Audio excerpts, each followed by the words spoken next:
Hello, parents, and welcome back to School 2020-2021 events. My name is Sharafdin Saidu, and I'm going to be your child 8th grade math teacher.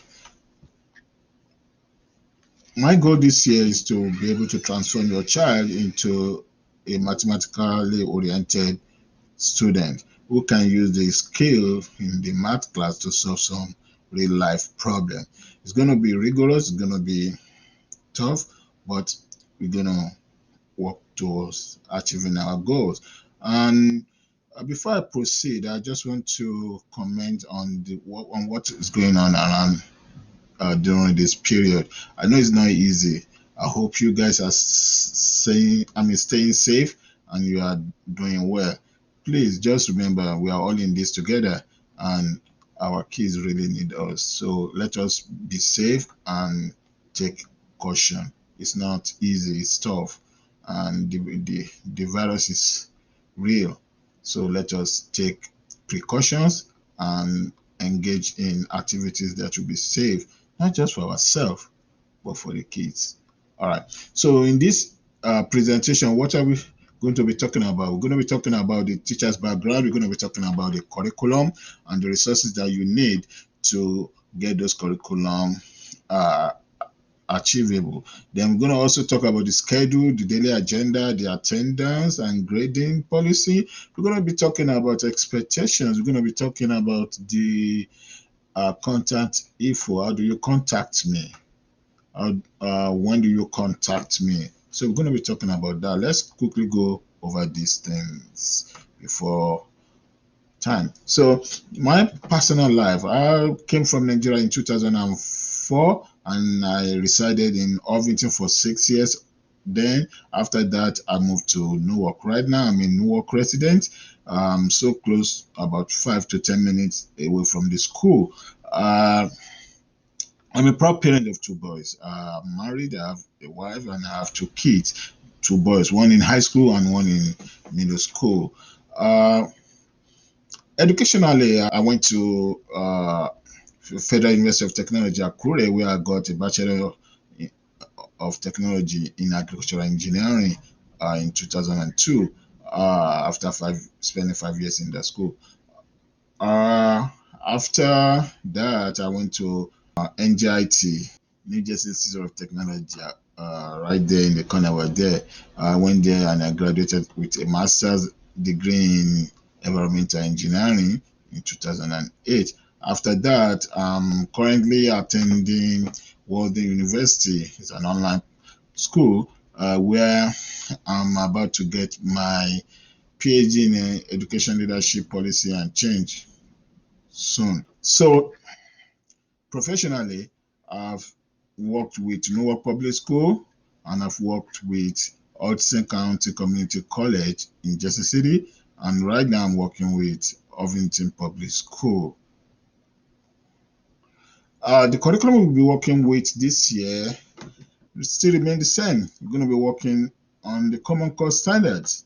The Common Core standard is what we're going to be working on, and our Envision Math 2.0 is aligned with that. And our Common Core standard is aligned with NJSLA, NJSLS, New Jersey Learning Standards. So what are the topics we're going to be working on in our Envision?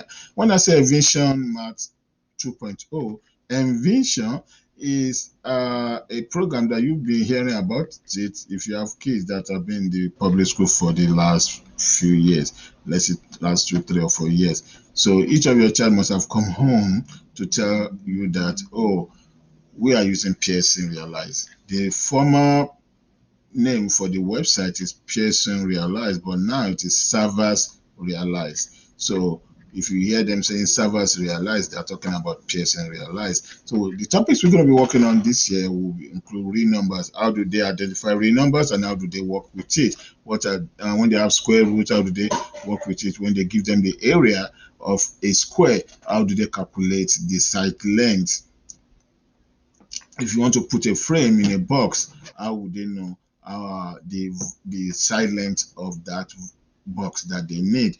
So we're going to analyze some linear equations. So when you have when you buy oranges up in the market and you gave your child $20, so how much change will it bring, and how much does the orange cost? So your child should be able to solve that at the end of the school year. Then we also talk about functions. What are the relationship between two things? What are the why does doing something depends on doing the other thing? If your child wants to do well in his test, it depends on how much he studies. If you want to get to school early, it depends on how early he or she wakes up and how fast he finish preparing and moving towards school. It also depends on how much time he spent walking up to school, and it depends on whether he's taken to school by the parents or he's going to take bus. I mean, he's going to take bus. So these are what we call function. You're going to also investigate your shoe size with your height. How do we compare them? So we talk about bivariate data. How do we compare two things? Then we're going to talk about solving system of linear equations. So when we have two unknowns, we want to know the price of something. Okay, you taking your children and you taking your cousins and brothers to a movie theater, and you want to know how much it's going to cost you to buy adult ticket and how much it's going to cost you to buy uh, the children's ticket. So we have two unknowns right there. We don't need the price of adult ticket and the price of the children's ticket. So when you have two unknowns that you are looking for, then you need system of linear equations. We need to talk about congruency and similarity. Congruency means when you have something that is exactly the same, the size and the dimensions are the same, and similarity is that the size and the shape are the same, but I mean the shapes are the same, but the size are not the same. You and your sister using the same exact shoe size, and you went to buy the same kind of shoe. So anybody can wear any of the shoes because they are exactly the same and the size are the same. But when you have you and your sister using different sizes, and but you wear the same shoe, so that means it's similar, but it's not exactly the same because the size is not the same. So we're going to learn something like that. And also we're going to understand Pythagorean theorem. You want to get something from the top of your roof, and you need a ladder, and how long should that ladder be? Where should you place the ladder? We use Pythagorean theorem to do such. Then we also talk about volume. So you buy a bag, how much stuff can you put in that bag?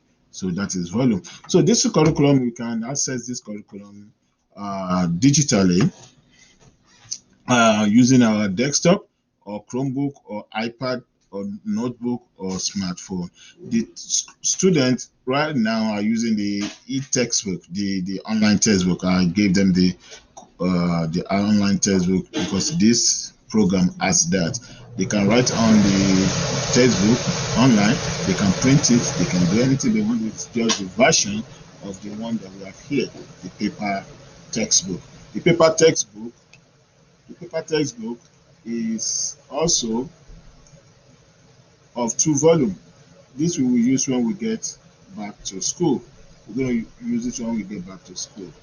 Uh, so they're going to be given two of that, volume one, volume two. Volume one is lesson one to lesson four. Volume two is lesson five to lesson eight. So they need those two to be writing on. If they lose it, they're going to pay for it for replacement, and they must have it with them every time.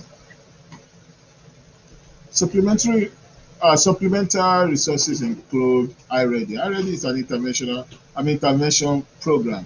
Intervention program is such that the student will be given diagnostic tests soon, probably next week, to know where they are. Some of them are far below grade level. So this program will help them to bridge that gap. Some of them are 2, 3, 4, 5 years below grade level.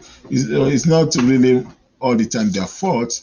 It's just unfortunate that they are we have such. But in order not to be able to leave them behind, this system will help them. This system will help them to bridge their gap, because by the time they leave my class, they should be able to work with their colleague in high school, and they should be able to do better. So the program that will help them to bridge that gap that they have since they've been in elementary and middle school is the iReady. But this iReady, the only way they can improve on that gap is that they need to practice every single day. Every single day, they need to practice on this 45 minutes. Every single day, minimum of 45. If they can do more than that, they can do more than that. And the more they do it, they will see that they will improve and they will be happy, because most of these things they are struggling with will be taught to them. So then other ones that you can use is the virtual node. The virtual node is a video version of classroom learning. So somebody will be teaching them how to solve the problems, each of the problems or each of the topic. They will give them a video lesson on that. So they can go directly to virtual node, or they can go to their textbook, or the teacher could also assign them virtual node. Then the most important resources that you must be able to have access to is the Power School. The Power School is the most important one that you need to be checking your child's grade, so that he or she is not lagging behind, is not behind in any homework, is not telling you that I don't have any homework. You see the teacher will put missing work there. They will tell you that he's late to do any work. The grade book really helps. It helps me with my kids too, because when they, irrespective of who you are, they will see kid will still be kid. They will tell you a lot of stories. So the one of the way to checkmate that is to have access to their Power School. Please make sure that you see guardian counselor on that. The platform that we'll be using for instructional activities, or that we have been using since the pandemic, is Google Classroom and Google Meet. Google Classroom can be accessed through Chromebook, desktop, iPad, or phone. And Google Meet will have the code. We have the code of the Google Meet on the Google Classroom. Each child has access to that. Ask your child to give you his or her code.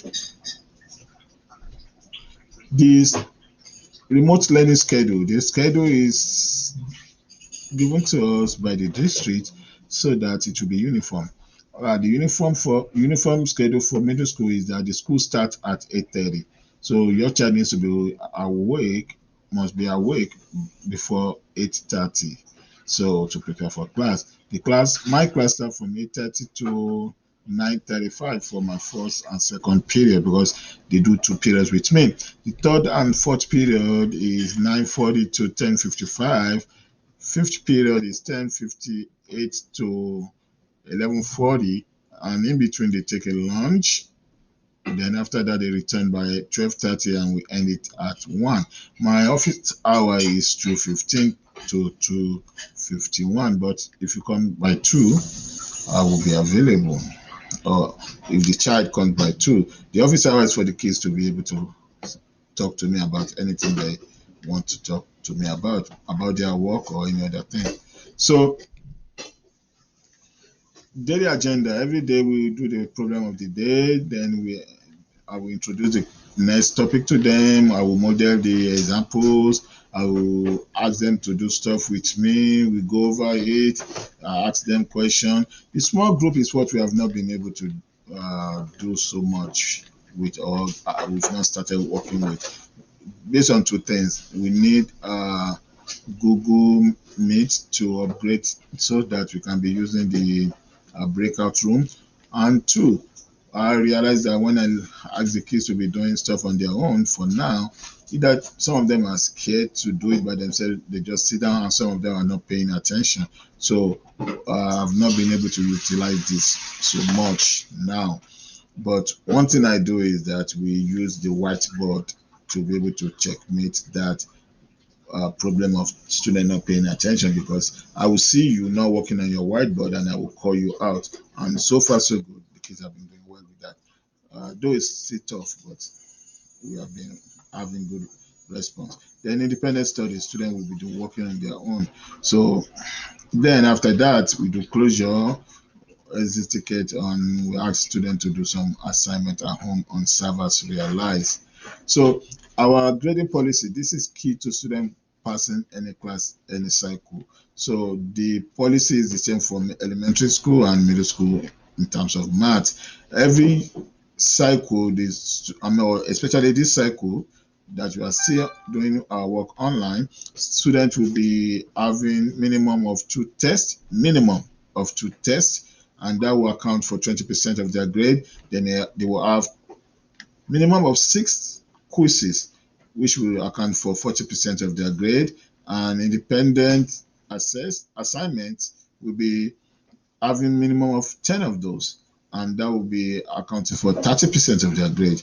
Then participation will be 10% of their grade, and that will be on a daily basis. So if your child doesn't attend class, it's going to be missing on 10%. If he doesn't do his homework, he's going to be missing on 30%. If he's not practicing for the quizzes, he's going to be missing on 40%, and test is going to be missing on 20%. So the participation in class will help them to improve on any of these big numbers. So if they participate in class, I'll be able to know what they know and what they do not know. I will be able to correct them. But if I'm not able to correct them because they don't want to participate, then they will be having problem doing this. Then the next step is, what are my expectations? My expectations include that when your child wakes up in the morning and well dressed, he needs to log into the live class on Monday, Tuesday, Thursday, and Friday by 8:30 if he's having me uh, in the morning. But if he's not having me in the morning, he needs to go to his other class by 8:30. Don't allow them to oversleep. Then they need to join the Google Classroom, and through the Google Classroom, they will get a link to their Google Meet every day. They must be well dressed. They must sit quietly in a quiet place where there's no distractions, no TV. I've seen some kids sitting by the TV instead of paying attention to the class, they'll be watching TV. That is a distraction that will not help them. Then they must mute their microphone until when they are asked to do so. So no interjection of any sort while they were not asked to talk. They can only talk when they are asked to talk.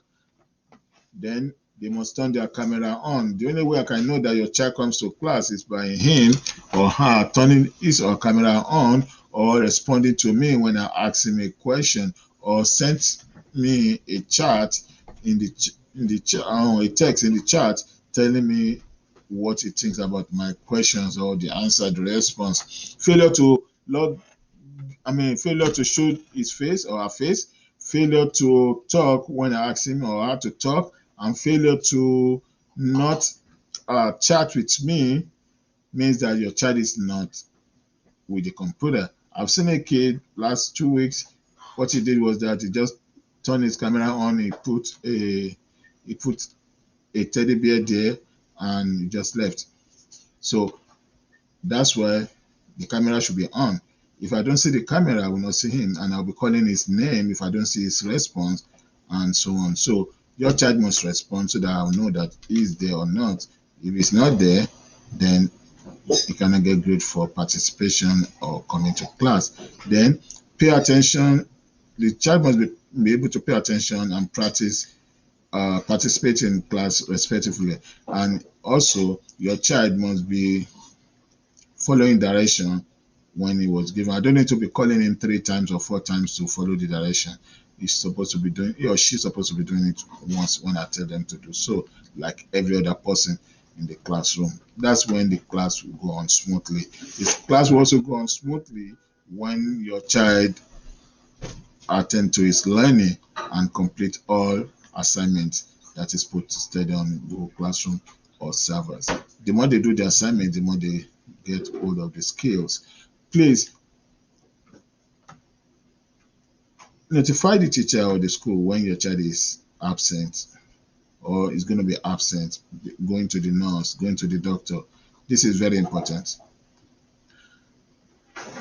When your child is absent, it is his or her responsibility to go on the Google Meet, Google Classroom, to see the assignment for the day, and he or she must be able to do them within 1 week. Within 1 week, your child must be able to complete that assignment if he or she was absent on the day the assignment was given. Avoid using inappropriate language. So every child is expected to avoid doing so. When we are discussing in class, each child is free to ask me any question. I'll ask any other person any question concerning the work. They are free to make the mistake. They are scared to say, to make any mistake. No child should be doing that. They must not be scared to make mistake. They should be able to make the mistake in class so that I can correct it before they take a test. If you look at this scores here, the percentage, test is 40%. Test is 20%, quizzes are 40%. This is just 60% of their grade. Then independent study is about 30%, making it 90% of their grade. So if they don't make that mistake, there's no way I can correct that, and there's no way they can make a good grade on their test, because they will still take the mistake into the test and they will not get a good score. So as each child is expected to have his own opinion, display the opinion or tell us about the opinion, and respect every other point of view. I don't like people saying you are dumb, your answer is stupid. No, don't say that. You can't condemn anybody. You can criticize their work objectively by saying, oh, your answer in number 2 might not be correct because you divide instead of multiplying, or when you divide 8 by 2, you said you got 6 instead of getting 4. So are you subtracting or you dividing? So those are the ways in which they can criticize each other's work without hurting each other. Each child in that class matters. So how do you contact me? You can contact me using phone. My phone number is 8622908477, or you can email me using my school email address, ssaidu@ovington.k12.ng.us, or you can log into the Google Meet and meet me during the office hour between 2 p.m. and 2:51 p.m. Monday, Tuesday, Thursday, and Friday. On Wednesday, we have PDs, that is professional development, and I will not be available. And this is where I'm going to stop. I really thank you for your listening, and please remember that your child is our child and they are our future. So please let us work together to make sure that they become somebody better, because I want my future to be better, and they are my future and your future. So let us work together to make them better than what we have today. We can do it irrespective of what is going on. If we work together, this kid can do better than us. Thank you very much. Have a wonderful day.